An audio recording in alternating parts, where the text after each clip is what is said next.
Hello everyone, Mistu's makeup and academy থেকে সবাইকে জানাই অনেক অনেক ভালোবাসা। আর আজকে আমি একটা রিয়েল ব্রাইড ভ্লগ নিয়ে চলে এলাম তোমাদের সামনে। আজ আমাদের আছে দুটো লোকেশন, একটা হচ্ছে চৌগ্রাম আর একটা হচ্ছে বর্ধমান। আজকে কিন্তু আমার সঙ্গে ভীষণই একটা ব্লান্ডার ঘটেছিল, তো যার জন্য আমার একদম কাঁদো কাঁদো অবস্থা হয়েছিল। কি ঘটেছিল সেটা জানার জন্য কিন্তু তোমাদের ভিডিওটা শেষ অবধি দেখতে হবে। আজ আমাদের ব্রাইডের কল লোকেশন ছিল হচ্ছে দুপুর 2:30, আর এখন বাজে হচ্ছে দুপুর 2টো। আর সেকেন্ড লোকেশনে আমাদের কল টাইম ছিল সন্ধে 6টা। তো চলো তোমরা দেখতে থাকো ভিডিওটা, কি ভয়াবহ দুর্ঘটনা ঘটলো আমাদের সাথে। তো আমি তো গিয়ে পুরো কাঁদো কাঁদো অবস্থা, মানে পুরো কেঁদে ফেলেছিলাম এক প্রকার।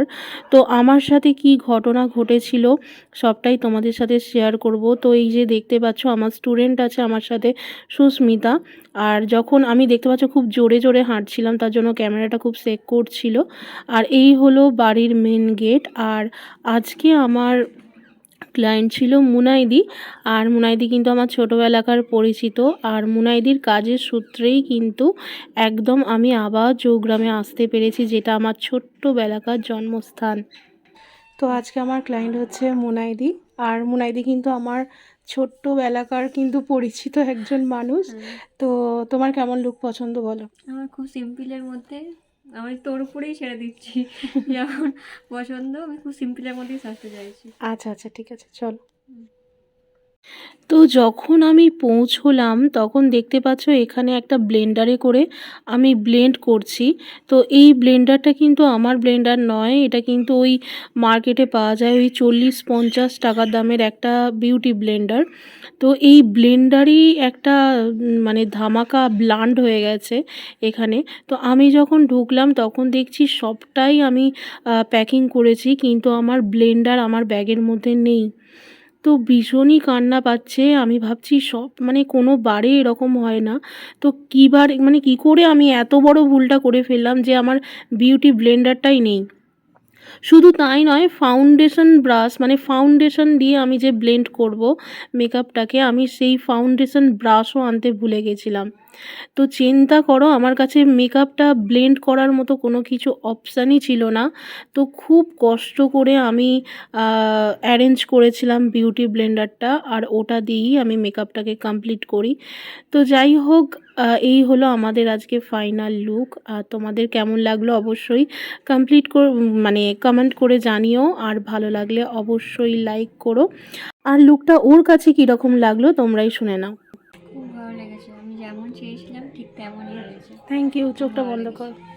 তো যখন দিদি আমায় বুক করেছিল তখন থেকেই আমি ভেবে রেখেছি যে দিদিকে বেস্ট মেকআপটা আমায় দিতে হবে। আর তো আমাদের তো ভীষণই তাড়াহুড়ো ছিল, এরপর আমার লোকেশান ছিল বর্ধমান, তো ওখান থেকে কল আসছিল। তো আমাকে বারবার বলছিল দিদি তুমি তাড়াতাড়ি ঢুকো তাড়াতাড়ি ঢুকো।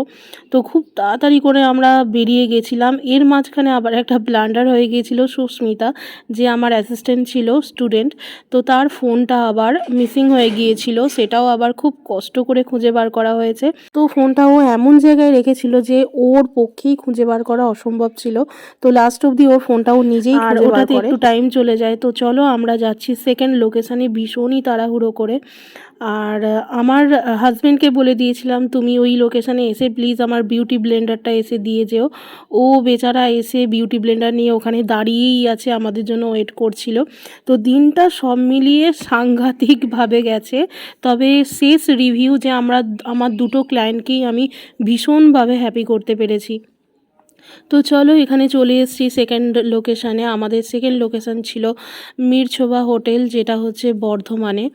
আর চলো আমাদের থার্ড ফ্লোরে বলে দেওয়া হয়ে গেছে রুম নাম্বার, চলো আমরা যেতে থাকি। তো চলো তোমরাও দেখতে থাকো। তো আমার সেকেন্ড ক্লায়েন্ট অলরেডি জুয়েলারি পরে রেডি হয়েছিল। আর তারপর আমরা যাই, ঝটাপট মেকআপটা কমপ্লিট করে দিই। আর এই দিদিটার কিন্তু রেকমেন্ডগুলো একটু অন্যরকম ছিল, মানে হচ্ছে ক্রিম্পিং হবে না হেয়ারে, একদম লাইট আর সাটল বেস রাখতে হবে, যেন একটা এলিগেন্ট লুক থাকে ব্যাপারটাতে।